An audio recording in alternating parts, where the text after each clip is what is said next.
We're now going to consider a couple of simple examples of how to use Ampere's law to find the magnetic field. This is the equivalent, magnetic equivalent of what we were just doing with Gauss's law for an electric field. The simplest and probably the most common example is the magnetic field for a long straight wire. And at the end I will also go over how you would do this with the Biot-Savart law, just to illustrate why Ampere's law is useful.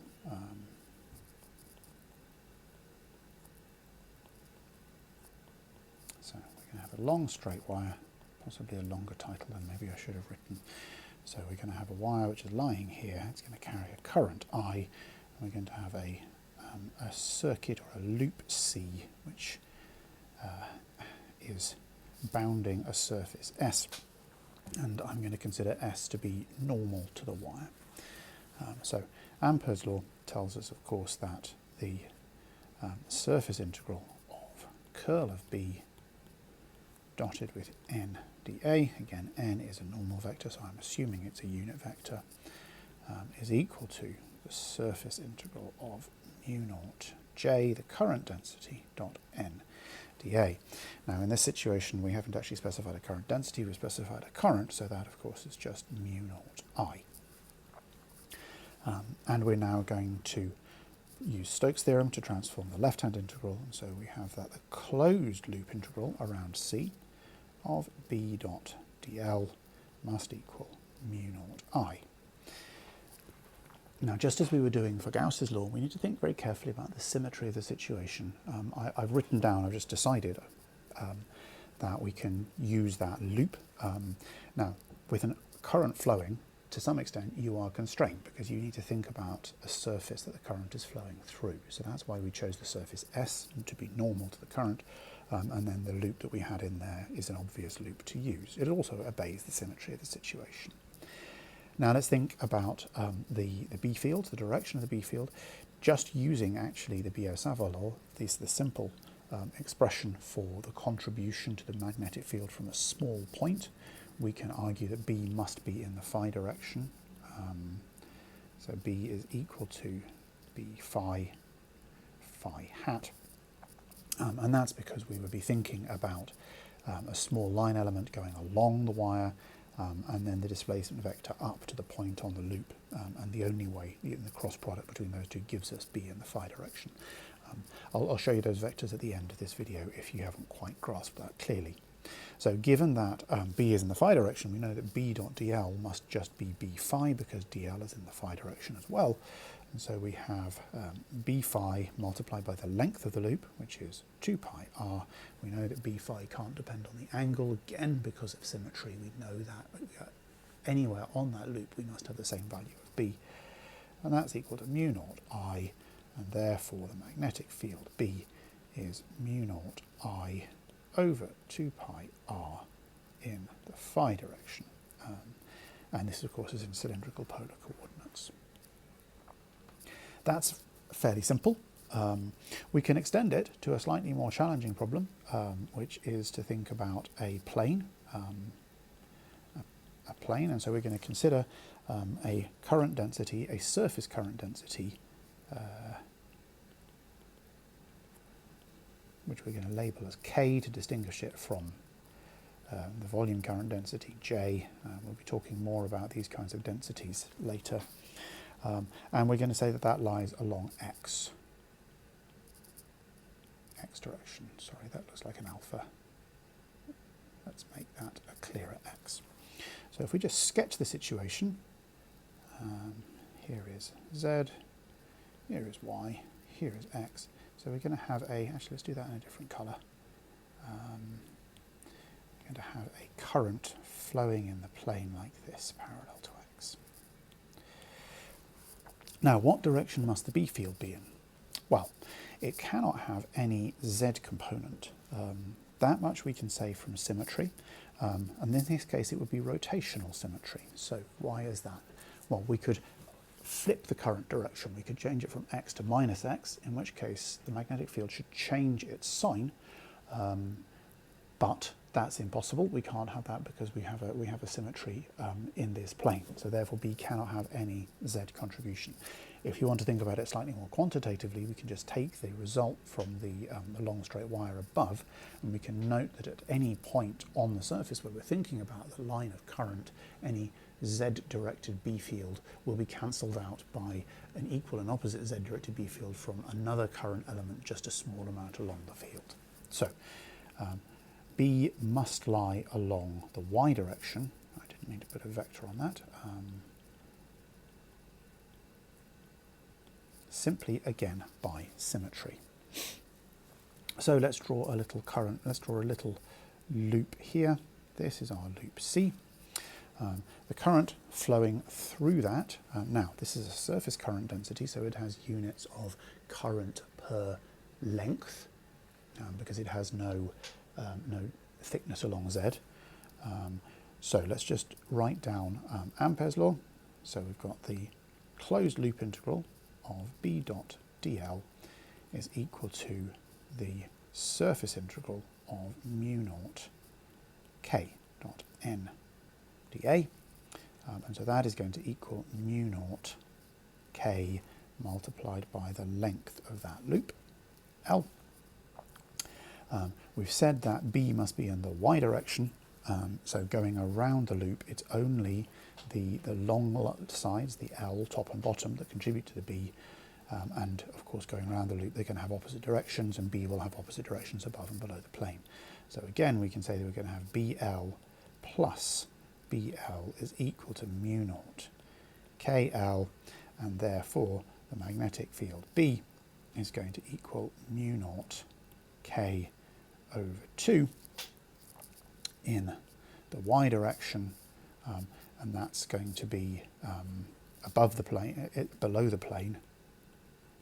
Just use the right hand rule, and it will equal minus mu naught K over 2 y above the plane.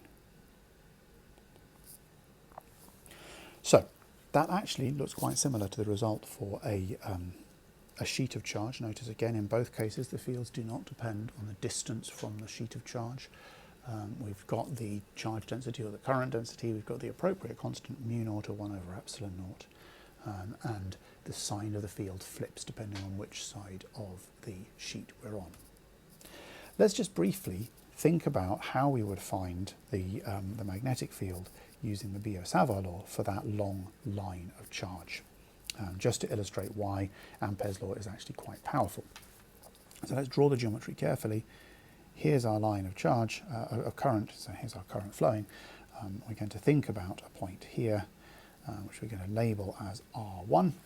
We're going to say that it's a distance rho above the line, and we're going to consider a point R2 where we have a small line of charge. This is going to be our integral dl2.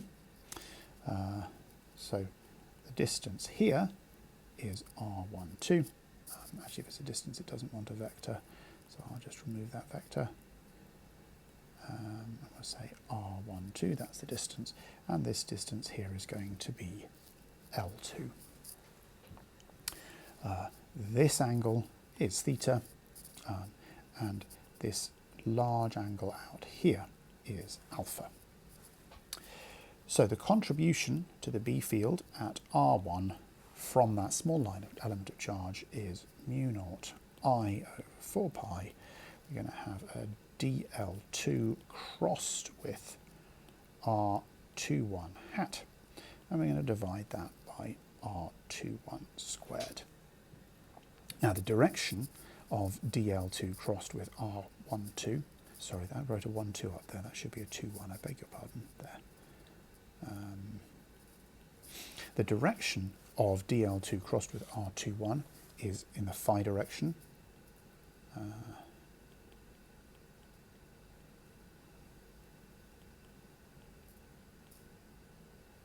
So in this diagram, that's out of the page. That's a simple cross product, and the magnitude of dl2 crossed with r21 is dl2 sine alpha. Again, a simple definition of a cross product, which is just equal to dl2 cos of theta. You can work that out from simple trigonometry. Okay, so now we have the simple small contribution to B, and we now need to integrate all the way along the wire. So what we need to think now is about how to convert between different parts of the geometry. So the first thing to do is to say that L2 is equal to rho times the tangent of theta. So that's this L2 is the distance along the line. Here's theta and here's rho.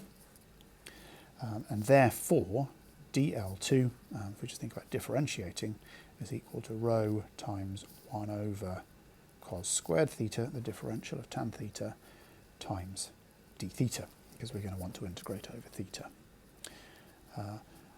Rho itself is going to equal r21 cos theta, and therefore 1 over r21 squared is going to be cos squared theta over rho squared.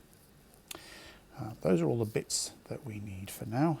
So let's substitute into the overall integral.